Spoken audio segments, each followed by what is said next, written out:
Bien. Tercer bloque, Nicolás Matioda, senador departamental por Gualeguaychú del PRO Cambiemos. José Antonio Artuz, diputado provincial del bloque también Cambiemos, oriundo de Concepción del Uruguay. Gracias a ambos, buenas noches. Buenas noches, Dani. ¿Cómo andan? Muy bien. Bien. Vamos un poco por la más experiencia, si no se molesta, No, senador. mucho gusto. ¿Cómo ha sido estos 2 meses allí con el ex gobernador, con el ex presidente de la Cámara de Diputados, José Ángel Allende, algunos otros colaboradores de la anterior gestión? Vos hablabas, Daniel, de mi experiencia. A mí me tocó ser diputado, Por eso no en el periodo anterior, sino en el anterior, en la Exacto. que se daba de alguna manera una situación similar. Busti era el presidente de la Cámara y venía de ser gobernador. Pero comparando este periodo con el anterior, lo que notamos es, como producto del escenario electoral, producto de las elecciones del año pasado, una situación de mayor equilibrio. Hay en el Senado una composición muy pareja.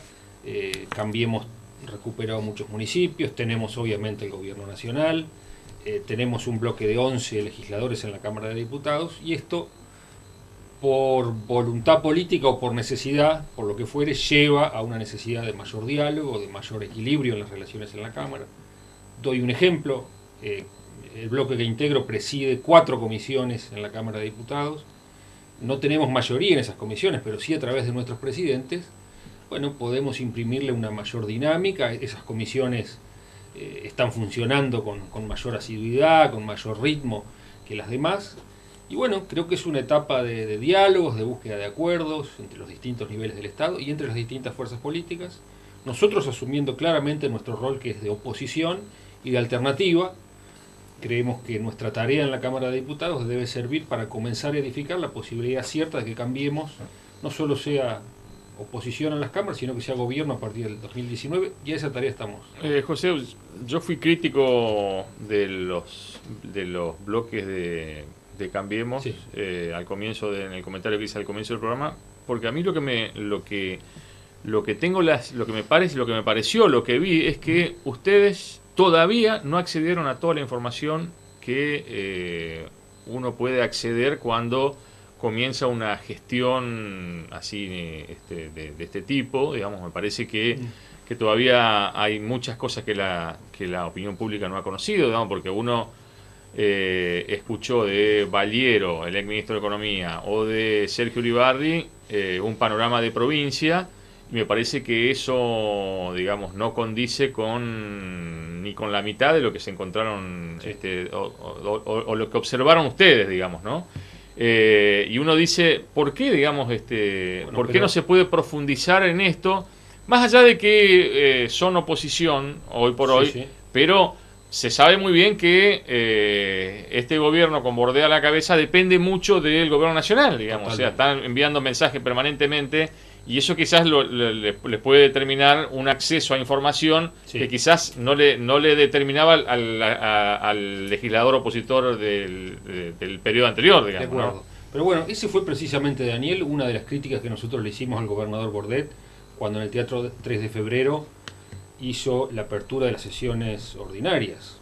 Nos pareció que era un discurso que tenía algunos aspectos rescatables, y así lo dimos a conocer, pero también fuimos críticos y también dijimos que nos hubiera gustado una radiografía mucho más certera y mucho más precisa acerca del estado de situación financiera que tiene la provincia. Bueno, pero ustedes, José, no le pueden reclamar eso a Bordet cuando Uribarri sigue manejando buena parte del gabinete, digamos. O sea, bueno, pero nosotros de todos modos lo estamos haciendo, estamos teniendo en este sentido una posición muy crítica y estamos pidiendo informes sobre todas y cada una de las áreas de la administración pública. Le doy un ejemplo. ¿Y hay respuesta? Bueno, hasta ahora no, pero estamos recién empezando. De hecho, 2 meses ya, de casi bueno, 3. digo, la tarea legislativa. Nosotros le hemos pedido una audiencia al gobernador, estamos esperando. Le doy un ejemplo. Esta semana va a ingresar un pedido de informes de mi autoría, de nuestro bloque, pidiendo informes, pero con absoluta precisión y detalle, acerca de la unidad ejecutora provincial, que a través de estos famosos consorcios de vivienda ha generado un manto de sospechas tremendo en todos y en cada uno de los departamentos de la provincia. Bueno, si es necesario, vamos a pedir que los funcionarios del Poder Ejecutivo bajen a la Cámara de Diputados y den los Ya que informes están, correctos. ya que están, podrían anexarle, digamos, que a ver si nos podemos enterar algo del manejo del dinero público en la CATFE en los últimos 8 años, porque Por ejemplo, no, o más. hay muchísimo que avanzar en materia de transparencia del gasto en la provincia de Entre Ríos y a esa tarea estamos abocados, pero no es porque tengamos una visión similar a la del gobierno, insisto, somos oposición y queremos ser una alternativa diferente. No, yo no tengo duda de que son oposición. Lo que me parece es que no están exigiendo como podrían hacerlo, digamos. Eso me parece. Bueno, puede ser, pero Es estamos... opinable, sí. Sí, Pero sí, tampoco es opinable. menos cierto, Estamos en ese camino. tampoco, José, Nicolás. tampoco es menos cierto que hemos tenido algunos inconvenientes para podernos constituir como bloque legislativo. Los primeros 2 meses, prácticamente entre las licencias por vacaciones y los asuetos administrativos, hemos tenido serios problemas para encontrar nuestros lugares de trabajo, poder armar nuestros equipos Me de quiere decir trabajo. que recién por ahora se están acomodando en estos meses. Bueno, nosotros tuvimos la primera sesión tanto en diputados como en senadores, fue la semana pasada. Así que nosotros, no hace un tiempo más de 15 o 20 días que podemos empezar a trabajar con las herramientas que la Constitución nos ha garantizado. Así que en ese sentido, yo creo que nosotros estamos preparando una batería de proyectos para ver justamente cuál es el estado de la provincia. Nosotros lo habíamos denunciado informalmente en el transcurso de la campaña. Yo recuerdo que nosotros habíamos planteado un déficit de la provincia a lo largo de la campaña y la verdad es que una vez que ha asumido el nuevo gobernador sale a reconocer el ministro de Economía cuál es la situación financiera de la provincia y por eso el oxigenamiento que le sale a pedir a la Vos sabés nación. que a mí me parece interesante esto de vos me mencionabas, José, esta cuestión de la posibilidad de hacer bajar a algún funcionario. A mí me parece muy interesante que se comience a nuevamente aplicar eso, como se hizo en pleno. Yo creo que lo último que se hizo fue en el gobierno de Montiel, cuando empezaron a bajar los ministros al recinto a dar explicaciones. Y me parece una práctica que el urribarrismo, o en todo caso el gustismo y después el urribarrismo, plancharon para que no pasara nunca más. Y sería interesante decir, bueno, a ver, ministro Balay, a ver, baje al recinto y dé explicaciones, dé explicaciones en una sesión pública. Totalmente. Pero bueno, tenemos que tener en cuenta que en nuestra provincia tenemos un régimen de mayoría que le otorga al oficialismo la mayoría automática, ¿no es cierto? Nosotros desde nuestro rol vamos a proponer permanentemente que el Poder Ejecutivo informe. Lamentablemente, vos aludías en mi experiencia, yo creo que de los numerosos pedidos de informe que yo hice durante el anterior periodo en que fui diputado, creo que el Poder Ejecutivo no contestó ninguno. Entonces esto a veces, pero bueno, es una acción testimonial, también va a depender mucho de la voluntad política del bloque oficialista de generar un clima de trabajo que haga que la Cámara de Diputados en particular y el Poder Legislativo en general retomen un poco una dinámica de trabajo que lo vuelva a reconectar con la sociedad. Hoy la sociedad ve al Poder Legislativo muy lejos de los problemas cotidianos. Y es O sea, recuperar cosas que... nuestro rol, que que la Cámara y que la legislatura sea el ámbito de debate de los grandes problemas. Insisto, nosotros desde Pero no solo eso, José, yo recuerdo que yo creo que pasó, como hecho pasó en el primer gobierno de Montiel. Yo recuerdo cuando hubo legisladores que fueron a visitar obrajes, digamos, hacer tareas sorpresivas de inspección, digamos, entre comillas, para ponerle un título, donde se... Ese es otro tema que yo el otro día en una comisión lo planteé concretamente. Tratar de descentralizar un poco también el trabajo de las comisiones. No puede ser que para todo tengamos que reunirnos en Paraná. Yo recuerdo que en el anterior periodo, en la Comisión de Salud Pública que presidía Darío Orgain, iniciamos una especie de gira, una recorrida por toda la provincia donde visitábamos los hospitales, los centros de salud. Bueno, lamentablemente después diferencias políticas en el seno del bloque oficialista mayoritario hicieron que esa tarea se discontinúe. Pero en una de las comisiones que preside el diputado Joaquín Lamadrid, propuse esto y se aprobó, digamos que cuando algún tema obviamente así lo amerite, la comisión se pueda constituir, por ejemplo, en Gualeguaychú a tratar determinado tema, ¿no es cierto? Nicolás, y en el caso de usted, ¿vos considerás que la figura de Adán Val como vicegobernador, digamos, y en una posición hoy por hoy distante del urribarrismo de Paladar Negro, les determina otra relación a ustedes? La relación con el vicegobernador, la verdad que para lo que ha sido el Frente Cambiemos, ha sido buena, ha mostrado predisposición para solucionar los problemas básicamente administrativos, ¿no? Indudablemente recién empezamos a mover la maquinaria legislativa, pero aparenta tener un ámbito de consensos importante. Habrá que ver cómo se va modificando esto a lo largo de todo este primer año. Este año no es un año de elecciones, así que pienso que va a haber muchos temas para tratar, sobre todo en las comisiones. Habrá que ver el año que viene cómo se desarrolla esta relación con el oficialismo. Indudablemente, este planteo que nosotros hemos empezado a hacer desde el Senado, los pedidos de informe hacia lo que fue la gestión anterior, indudablemente puede empezar a romper un poco la relación entre los legisladores. En mi caso particular, yo he planteado un pedido de informe al Poder Ejecutivo justamente sobre uno de los funcionarios de la gestión anterior, ratificado por este gobierno, por el gobierno del actual gobernador Gustavo Bordet. Y bueno, por supuesto que ahí nosotros... Estamos hablando de Martín Fernández, gerente general de IAPSER. Del instituto, exactamente.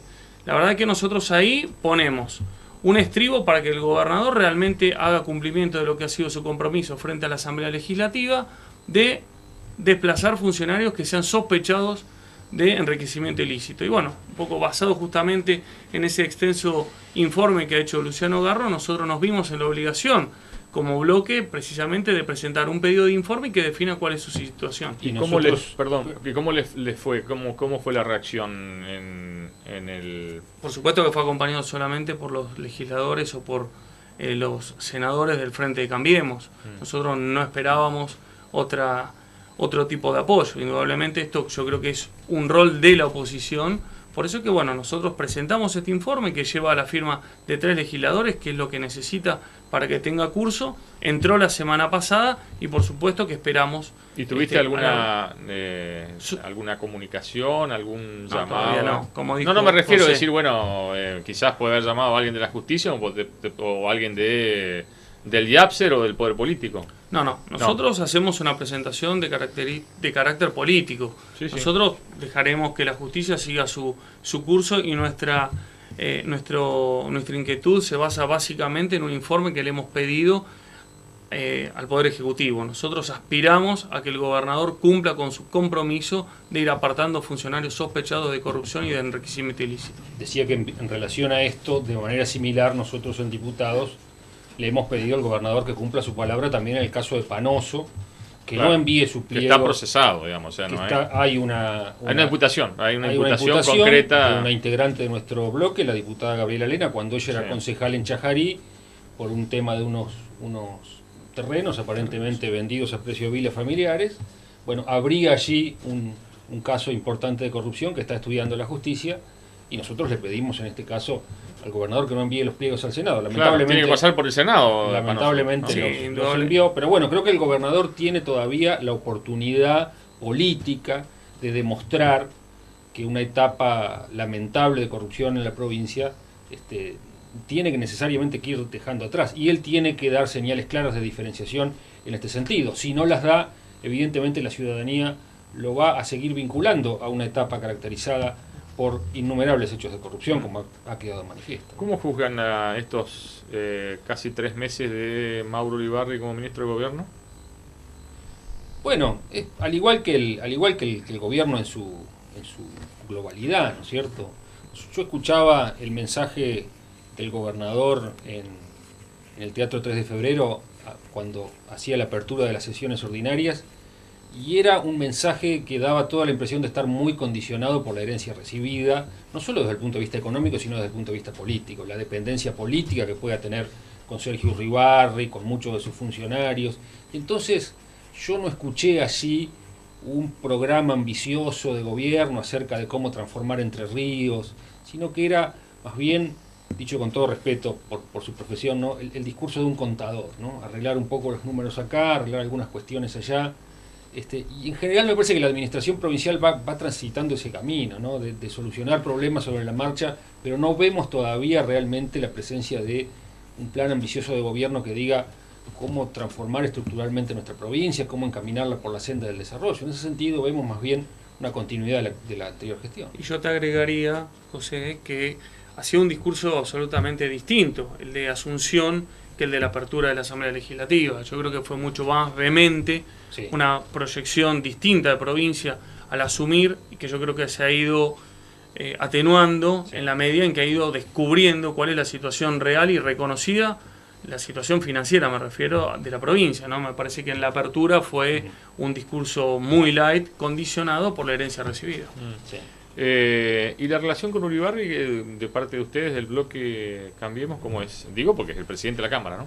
Sí, es una relación respetuosa, formal. Yo no presido el bloque y no participo cotidianamente de las conversaciones con el presidente de la Cámara. Prácticamente no hemos estado más que en una reunión. En lo personal es una relación estrictamente institucional, no pasa de ahí.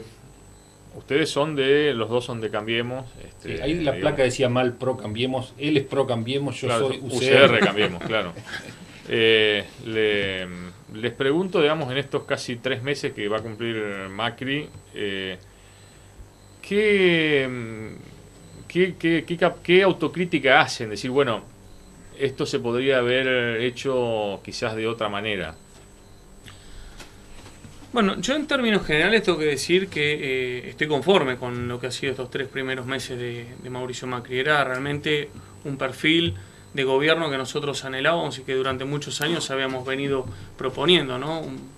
Un perfil de gestión vinculado a la austeridad del Estado. En ese sentido me parece que ha tenido muchos aciertos en cuanto a las designaciones de los distintos funcionarios del gobierno. Realmente me ha gustado cómo ha dividido el gobierno en los múltiples ministerios. Realmente que haberlo atomizado genera realmente mayor posibilidad y mayor rapidez para atacar los problemas de la gestión, y me parece que también le limita el poder a cada uno de los distintos ministros. Por supuesto que uno aspira a que todo ese discurso vinculado a lo que es la pobreza cero, a la rápida llegada de inversiones a nuestro país para paliar la deficiencia de oportunidades de trabajo, se encuentre saldada en los próximos 30 días, justamente con el apoyo del Congreso, que se va a basar precisamente en una negociación vinculada a lo que es quebrar lo que fue hasta el año pasado la hegemonía del Frente para la Victoria. Así que, en mi caso particular, acompaño todo lo que ha sido la gestión de Mauricio Macri hasta este momento. José. Nosotros acompañamos, somos parte de este gobierno, estamos en líneas generales conformes. Por supuesto siempre hay matices, siempre hay aspectos a corregir. En lo personal, yo diría, quizá una de las pocas cosas que hubiera revisado fue la actitud que tuvo el Poder Ejecutivo Nacional cuando designó por decreto los ministros de la Corte y generó allí, a pocos días de asumir, me parece, un costo político que era innecesario, que se pudo haber manejado de otra manera.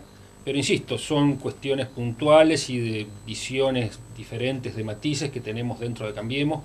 Cambiemos es una coalición compleja, novedosa en la política argentina, que viene a revertir una década larga de deterioro institucional, de desaprovechar oportunidades en el campo económico. Heredamos el tercer peor déficit fiscal de la historia, heredamos un Estado corrupto, un Estado ineficiente. Creo que en este sentido el discurso del presidente Macri en el Congreso de la Nación el otro día fue muy positivo en el sentido de marcar todo el peso y toda la gravedad de la herencia recibida, y creo que fue también muy positivo en el sentido de marcar alguna ilusión o algún camino hacia adelante.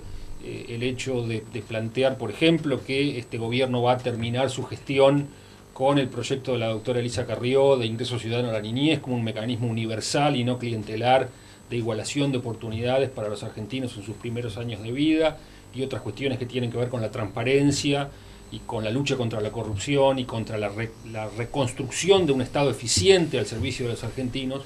Son cuestiones que nos hacen ser optimistas y nos hacen ser parte de este gobierno, insisto, con fuerzas políticas que somos diversas, que somos diferentes, que venimos de orígenes diferentes, pero que tenemos la obligación de dialogar entre nosotros para encontrar un camino hacia adelante, porque evidentemente la posibilidad de crecimiento y de desarrollo de este país va a estar signada por Cambiemos durante los próximos años. Nicolás, te lo pregunto en tu carácter de legislador departamental, ¿no? Hoy la gente de Gualeguaychú recibió las boletas de la luz con incrementos del 100 y del 130% respecto del mes anterior. Bueno, hay una parte que grava las tasas. No todo es tarifa por el servicio. Indudablemente este retraso en lo que es la tarifa de la energía es una herencia, como decía José anteriormente, que nos ha dejado este gobierno y que es necesario hacer este ajuste precisamente para poder devolver un servicio eficiente a nuestra comunidad. Indudablemente esto es un ajuste no deseado por parte del gobierno macrista, pero es necesario en términos de devolverle a las empresas la rentabilidad que garanticen un servicio que nos permita crecer como país. Sin energía no hay desarrollo.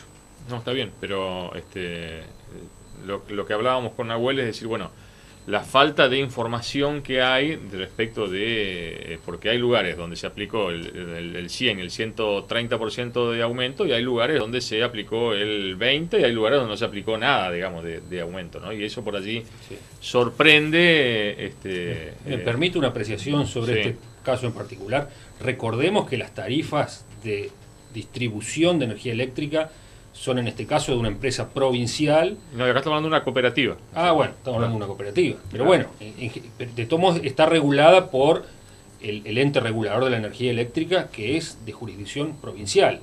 El argumento que esgrimía Nicolás y que en líneas generales comparto es aplicable sobre todo a la ciudad de Buenos Aires. Durante muchos años los ciudadanos de mayor poder adquisitivo, de los sectores más acomodados de la sociedad porteña, pagaron tarifas absurdas. Yo recuerdo cuando vino aquí a la cooperativa... Tarifas absurdas en luz, en gas, en combustible, digamos, ¿no? Cuando vino un economista aquí a la cooperativa, no me sale el nombre ahora, y él mismo narraba lo poco que pagaba de luz en la ciudad de Buenos Aires. Casualmente hoy conocí un proyecto de un legislador del radicalismo en el Congreso de la Nación, tendiente a decir, bueno, en los lugares donde no hay, sobre todo en las provincias del norte, en los lugares donde no hay gas natural, que el aumento en la energía eléctrica se morigere, porque esto también tiene que ver con la diferente distribución de los servicios energéticos en todo el país. Yo creo que alguna vez habrá que pensar, así lo mismo pasa con los combustibles, ¿no? Una opinión personal, algún día habrá que pensar, me parece, en tener una tarifa única en todo el país. No puede ser que tengamos tal dispersión de los niveles tarifarios en las distintas provincias. Hay injusticias muy fuertes, porque algunas provincias están pagando quizá ahora con este último aumento mucho y en algunas otras venía muy atrasadas. Nicolás, una última, y en función de la relación que ustedes tienen con Rogelio Frigerio, ministro del Interior, ¿qué les cuenta, qué les dice de lo que va sabiendo de Entre Ríos, por ejemplo? Bueno, mañana al mediodía me voy a reunir con él en Casa Rosada. Básicamente el plan de gobierno está destinado a obras de infraestructura, de saneamiento urbano, lo que es la construcción de cloacas, de agua potable y de vivienda. Eso es básicamente el programa de obra pública que está destinado a la provincia de Entre Ríos, salvo tal vez en una negociación que se pueda hacer una extensión de lo que es el Plan Belgrano en el norte de la provincia de Entre Ríos, vinculado a lo que es la construcción de carreteras y de vías ferroviarias. Bien.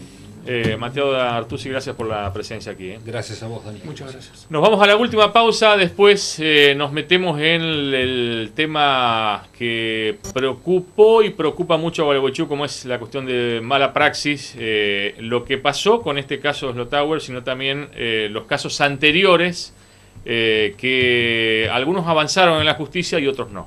Pausa.